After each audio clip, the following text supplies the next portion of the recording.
curly afro like you have. A lot of information. Companies are cutting back on benefits. They're asking you as an employee to pay a bigger share of that. Those are the ingredients we try to mix into each conversation each week on the Tavis Smiley Show from PRI.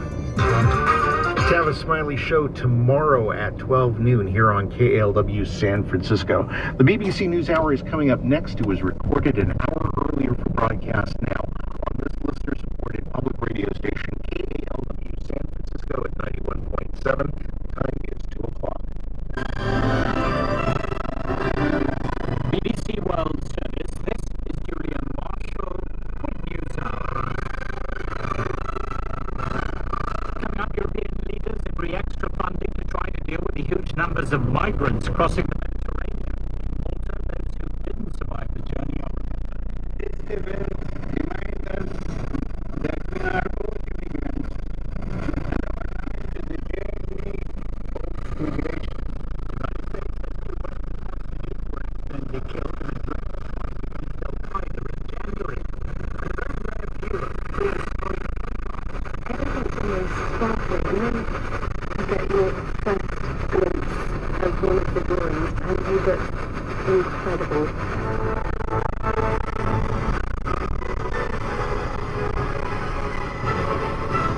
First, though, a bulletin of news.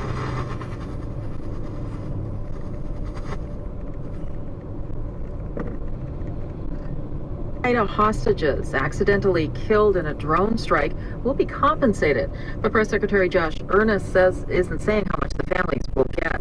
President Obama says he's very sorry about the deaths of American Warren Weinstein and Italian Giovanni killed in a counterterrorism mission in January. I profoundly regret what happened. On behalf of the United States government, I offer our deepest apologies to the families. The 2 men were captured several years ago while serving as aid workers in Pakistan. The mission targeted an Al-Qaeda compound. Obama says the U.S. didn't know the hostages were there. The chairman of the House Select Committee on Benghazi says he plans to call former Secretary of State Hillary Clinton to testify via May 8th.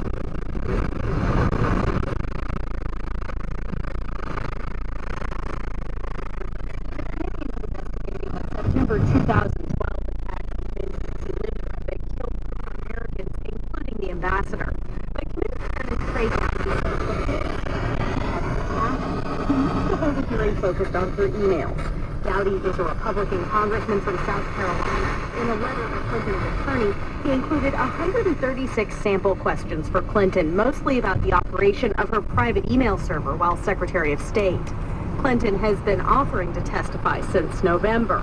The ranking Democrat on the committee, Elijah Cummings, questions the need for 2 separate hearings and says Republicans are slow-walking the investigation for political reasons. Tamara Keith, NPR News, Washington. Maryland's governor says he is sending in state troopers to Baltimore, where protests continue over the death of a man in police custody. It remains unclear how and when Freddie Gray suffered a fatal spine injury, NPR's Jennifer Ludden says after days of largely peaceful marches, at least one turned tense. Outside a police precinct Wednesday night, more than 100 protesters pushed against a police barricade. Some shouted obscenities and threw soda bottles. No one was hurt. Maryland Governor Larry Hogan says the city's asked for help. Local police will stay on the front lines, but he hopes having state troopers support them will keep things peaceful. Governor Hogan also says he'll sign a bill allowing all Maryland police departments to outfit officers with video cameras and audio. Having that, he says, might have helped clear up the mystery of how 25-year-old Freddie Gray was fatally injured. Jennifer Ludden, NPR News. Wall Street higher by the closing bell. The Dow up 20 points at 18,058.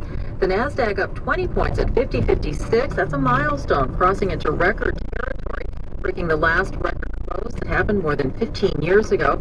And the S&P 500 also higher, up 4 points to end at 2112. This is NPR. Michael Brown's parents have filed a wrongful death lawsuit against the city of Ferguson,